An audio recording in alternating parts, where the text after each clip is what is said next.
Бірақ осы телефонның пайдасы жері бар. Білесіздер ма, осы телефонның пайдалы жері бар, бауырлар. Пайдасы өте көп, бірақ пайдалы жері бар. Осы телефонда папа, мама деген контакты бар. Әке, ана деген контакты бар. Өкінішке орай менде жоқ. Мен айырылып қалған оларда. Қазір біреу әкесіне звондаса, менің өзегім өртенеді. Әттең қазір әкем болса,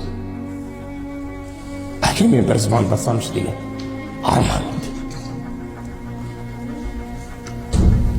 Әкемнің маңдайынан барып бір иіскеп қайтсам, бара алмасам да соған бір звондасам, әке айтыңыз құтты болсын, әке оразаңыз құтты болсын деп звондасам деген арман мен өртенеді.